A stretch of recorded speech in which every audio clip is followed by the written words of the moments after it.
Hello friends, a great welcome to my channel. Today we are going to cover Murder in Cathedral, a very popular play by T.S. Eliot. This is part of Allahabad University, but otherwise also this is very important for many other universities like IGNOU and various competitive exams. Murder in Cathedral, BA Part 3, Allahabad University, Paper 2, Drama. First, we will go for the introduction of the play.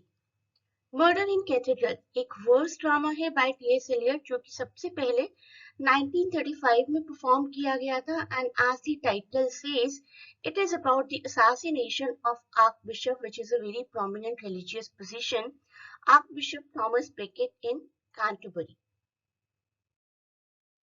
Ancient Greek drama से inspire होकर Elliott ने इस ऐसे को लिखा है और coarse का बहुत अच्छा यूज किया है. Chorus basically a group of people who sing, who talk within a play, not the active direct characters. लेकिन हम रीडर्स तक, हम ऑडियंस तक कोरस के थ्रू बहुत सारी पास्ट और प्रेजेंट की स्टोरी पहुंचती है in the form of their dancing, singing and lamenting. So Eliot uses chorus in this case a group of poor women. ये भी आपको याद रखना है इसमें कोरस कौन है, poor women. To mediate between the action of the play and the audience who witness it. At times on stage, it becomes difficult to tell audience all the story of the background of the hero, all the story of related parts, related characters.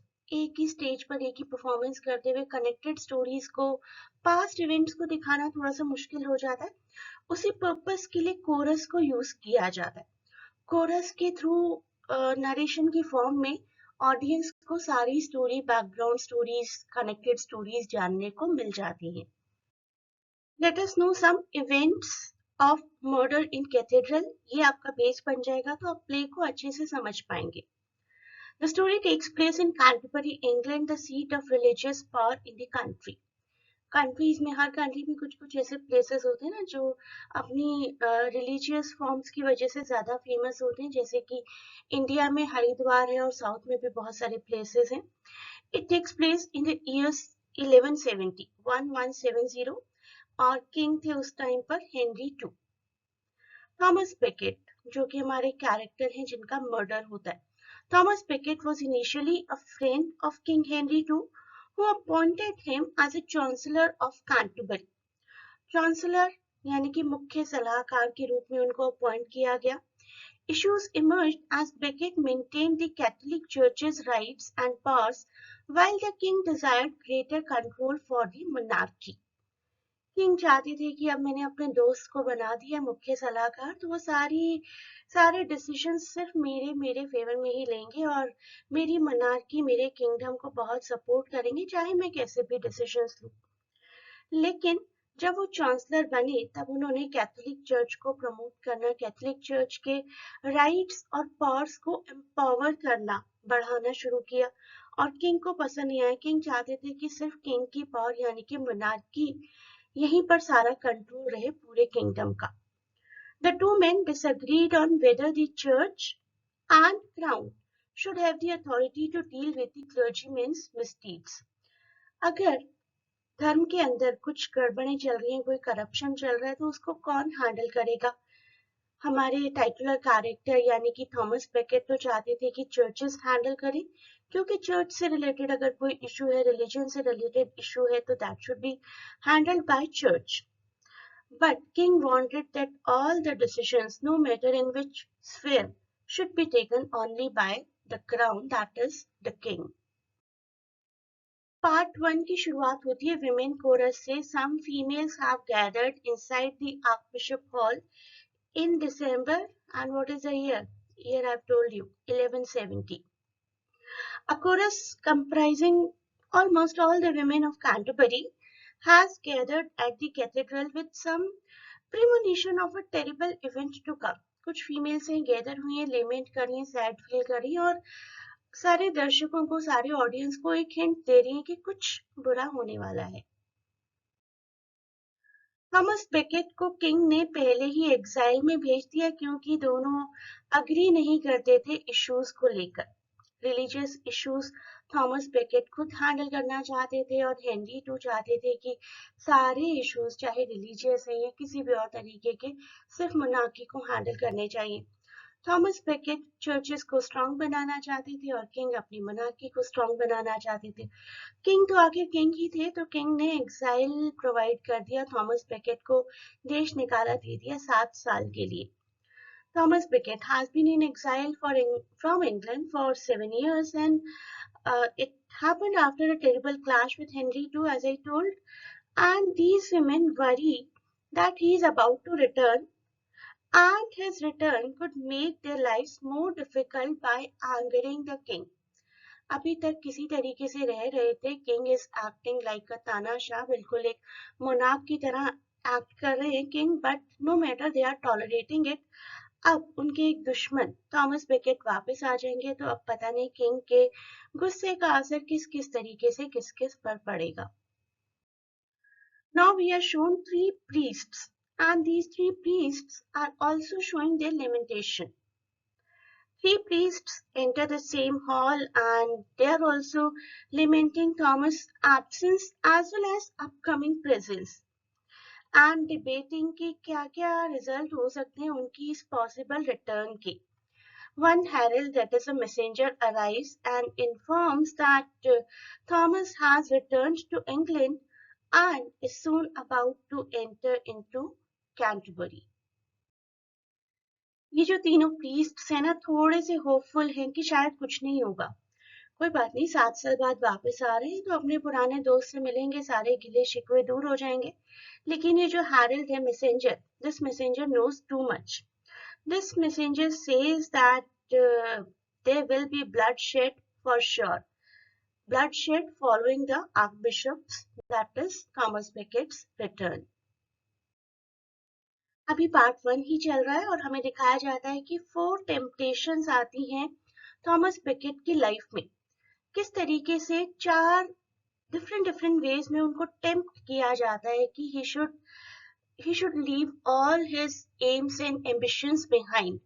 अपने से छोड़ दे, वापस चले जाएं, या फिर king जो कह रहे हैं वो एक्सेप्ट कर ले। A series of tempters enter and one by one try to persuade Thomas Becket to compromise. देखिए फर्स्ट टेम्पटर का क्या कहना है। फर्स्ट टेम्पटर ऑफर करते हैं फिजिकल सेफ्टी का प्रोस्पेक्ट और एक फ्रेंड की तरह एक्ट करते हैं थॉमस बेकेट के सामने। उनको कहते हैं take a friend's advice, leave well alone, or your goose may be cooked and eaten to the bone. धमकी भी है और साथ में एक एडवाइस भी है, तुम्हें पकाकर खा लिया जाएगा, नहीं तो यहाँ से चले जाओ। फर्स्ट टेम्पटर जो है वो थॉमस बेकेट को रिमाइंड करवाता है कि यू आर वेरी यंग और तुम्हारे बड़े फुल ऑफ लिबर्टी आइडियाज हैं। Use your liberty in ways and live your life, live a carefree life, live a happy life. Why are you trying to work for all the people who believe in religion, and why are you trying to work for churches and different kind of reforms, and why are you trying to even empower the churches? जो king कह रहे हैं करते चलो, leave it, and otherwise you will be cooked and eaten. Second tempter क्या offer कर रहे हैं, कह रहे किंग की बात मान लो, सब कुछ मिल जाएगा, सारी पावर, सारे रिचेस, इतना फेम, किंग को सर्व करो। देखिए ये लाइन वो बोलते हैं exact, to set down the great, protect the poor, beneath the throne of God, can man do more. ठीक है, पुअर्स को प्रोटेक्ट करो, लेकिन इतनी जिद क्यों है तुम्हें कि तुम्हें सबके रिफॉर्म के लिए काम करना है। अल्टीमेट थ्रोन तो गॉड के पास है, तो why don't you surrender in front of at least the king. The second tempter advises that Thomas should retake that title of Chancellor which was given to him earlier, since he can do more good for the poor at the powerful political position. Powerful political position होगी तो धीरे धीरे reforms भी कर पाओगे अपने हिसाब से, रिचेस भी मिलेंगे, फेम भी मिलेगा, किंग का साथ भी मिलेगा। So why are you so adamant that you have to protect the poor just by opposing the king. Third tempter आते हैं और परसुएट करते हैं कि किंग के अगेंस्ट जितने भी पेरेंट्स, जितने भी पॉलिटिशियंस हैं, उन सबके साथ मिल जाओ। ऑपोजिशन पार्टी आजकल की डेट में ऑपोजिशन पार्टी के साथ मिल जाओ और किंग को रेजिस्ट तो करो कम से कम। For us, church favor would be an advantage, blessing of Pope, powerful protection. In the fight for liberty, you, may Lord, in begin with us, would fight a good stroke. हमारे साथ मिल जाओ, उन powerful लोगों के साथ मिल जाओ जो already king को प्रोटेस्ट करना चाहते। Why are you trying to be a single hero? The third tempter advocates for a more progressive kind of government which can be formed against the current monarchy. And he gives Thomas the opportunity to dominate and break new grounds in forming a new government. चलो एक नई सरकार बनाते हैं इस present सरकार के against. Fourth tempter आकर इनको मार्टरडम का ऑफर देते हैं कि अपने आप को थोड़ा सा एडवर्टाइज, थोड़ा सा प्रोपेगेट तो करो, तुम मरने जा रहे हो, किंग ने तो तुम्हें मारना ही है, तो try to seek glory in this. लेकिन थॉमस बेकेट है, वो कहते हैं कि मैं जबरदस्ती मरने नहीं जा रहा हूँ, किंग को मुझे मारना है तो मार दे, लेकिन मैं अपने आप को ऐसे पोर्ट्रे नहीं करूंगा कि look people, I am dying for you. But the fourth tempter says, you hold the keys of heaven and hell. अपने लिए heaven के दरवाजे खोल सकते हो, अगर चाहो तो hell के खोल सकते हो। Power to bind and loose, bind Thomas, bind. King and bishop under your heel, king, emperor, bishop, baron, king. कह रहे हैं कि सारी जितनी भी पावर्स है ना, सब तुम्हारे अंडर है actually, because many people are with you. उन्हीं लोगों के सामने एक कम से कम अपने आप को हीरो बनाना ही पोर्ट्रे कर लो कि मैं तुम सबके लिए मरने जा रहा हूँ। सो फोर्थ टेम्पटर आते हैं, मार्टरडम ऑफर करते हैं और कहते हैं कि तुम्हारे पास इतनी अच्छी अथॉरिटी है अपने एनिमीज के अगेंस्ट, अगर आप अपने आप को इतना ज्यादा एडवर्टाइज करते हुए मरेंगे तो people will remember you for ever and will forget your enemies. Actually he never portrayed like that. Thomas Beckett ने कभी ऐसे पोर्ट्रे नहीं किया, लेकिन हुआ तो ऐसा ही। थॉमस बेकेट को हम आज भी याद करते हैं, उनके श्राइन को विजिट किया जाता है, अगर आपने कैंटरबरी टेल्स पढ़ा हो। और हेनरी टू को कोई याद नहीं करता। हेनरी टू को अगर याद किया जाता है तो याद किया जाता है as the opponent of Thomas Becket. अब देखते हैं इन सब ओपोनेंट्स के अगेंस्ट थॉमस बेकेट का क्या रिप्लाई है। सबको सुनने के बाद वो कहते हैं, now is my way clear, now is the meaning plain, temptation shall not come in this kind again, the last temptation is the greatest reason to do the right deed for the wrong reason.